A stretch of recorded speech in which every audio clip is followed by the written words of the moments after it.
So you just signed up for Uber? Great. Well, if you don't know these mistakes, well, you could be losing money and leaving money on the table by not maximizing your earnings. So I'm going to go over 5 different mistakes that you could be making as a new Uber driver that could be leaving money on the table and not allowing you to maximize your earnings. So let's get right into it.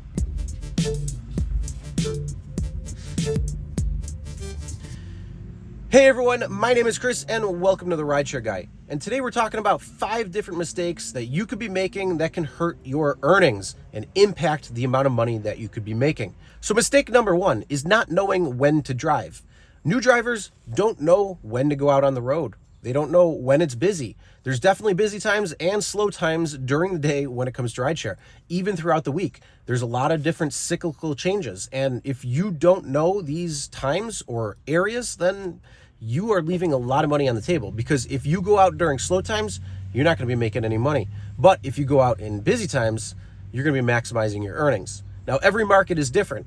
If you are in a tourist area, that's going to be different. If you are on the beach, that's definitely going to be different. If you are in a college town, again, same thing. They're all going to be different. So you need to know what is in your market and when it's going to be busy. So you can definitely study the Uber app and see when and where surge is happening.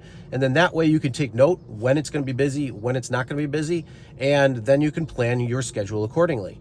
Also, if you use third-party apps like Solo, it's going to help you determine when it's going to be busy out, when you can experience more rides that are going to be likely versus less rides. So that means you're going to maximize the amount of time that you're out on the road by earning more. All right, mistake number 2 is driving in low densely populated areas or just in low demand areas.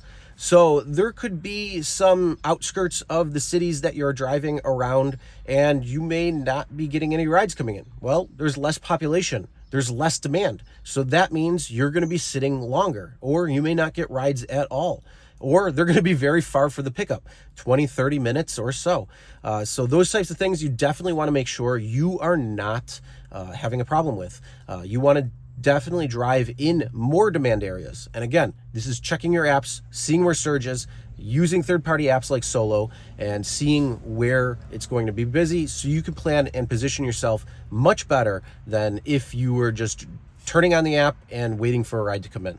Mistake number 3 is not having a car maintenance plan. You are driving rideshare. You are going to be putting a lot of miles on your car. Even if you're just out there for the weekend, you could be driving 100, 200, 300 miles for the weekend extra on your car every single weekend. That definitely adds up. If you decide to take this full time, you could be doing 5,000 miles on your car easily. So, moral of the story is make sure you have a proper maintenance plan for your car. So then that way, when it's time to do proper maintenance, like oil changes, tire rotations, anything like that, you are definitely going to be one up and it doesn't catch you off guard.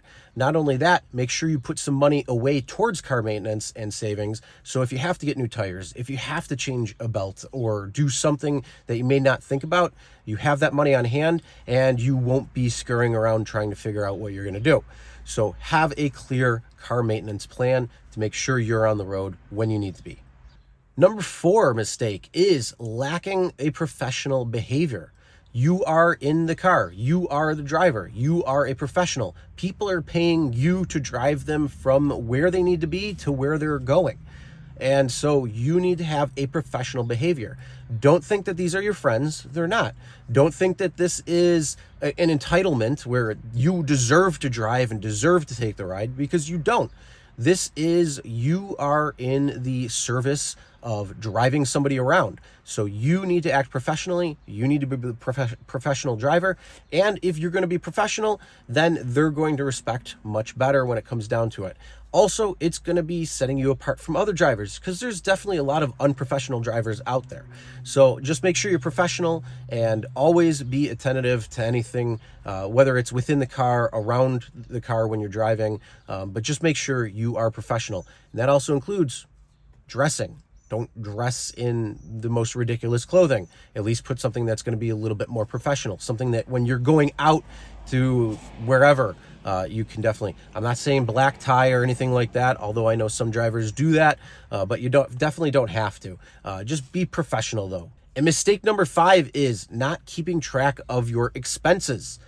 Every time you drive, there is an expense, whether it's your vehicle, so you need to track your mileage, whether it's getting gas or whether it's charging, whether it's car maintenance. You need to have all those on hand, because when it comes tax time, you got to make sure you can take the proper deductions that are going to benefit you the most, whether it's a standard mileage deduction or whether it's the car maintenance actually itemized down.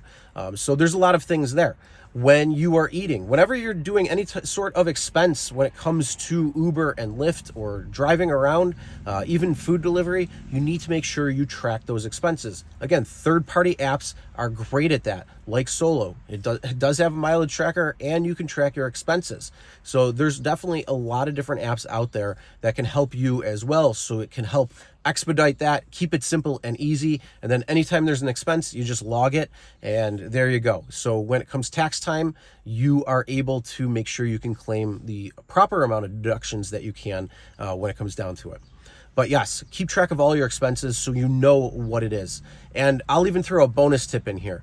Knowing your car cost per mile. You need to know how much it costs to run your vehicle per mile. Because if you don't know what that cost is and you're accepting every single ride, guess what? You are losing money driving instead of making money. Sure, you might get paid for that particular ride, but if your costs are associated with your car cost more than the mileage that you made during that ride, you officially lost money on that. So make sure you definitely figure out your car expenses. Make sure you take into account gas or charging. Make sure you take into account insurance, depreciation, your car note. Make sure you take into account every factor that you can. There's things out there that you can figure out your car costs on a very specific basis, so you know exactly what it is per mile. And if a ride request comes in that does not meet that per mile threshold, meaning let's say it takes 70 cents for you to run your car, but the pay is coming in at 50 cents per mile for that ride. But knowing those expenses is definitely going to help so you can take profitable rides only. Or if you're repositioning yourself to a different part in your city because it's going to be busier and you plan for that, and you're taking a ride that may not necessarily meet that threshold, at least you're making money instead of losing money going the entire way. So definitely be open to what's going on in a particular area as well as what's going on when you need to, so you can maximize those earnings out there. But knowing your costs when it comes to driving, that is key. So definitely know that, especially new Uber drivers, you probably have no idea. You got to figure it out. All right, those are some very costly mistakes that if you are doing could be leaving money on the table. What other mistakes do you have or have you noticed when you are driving? Put them in the comments below so we can help each other out. All right, if you want to see one simple trick that you could do to boost your tips and earn more, check out this video right here. And with that being said, we'll see you in the next one.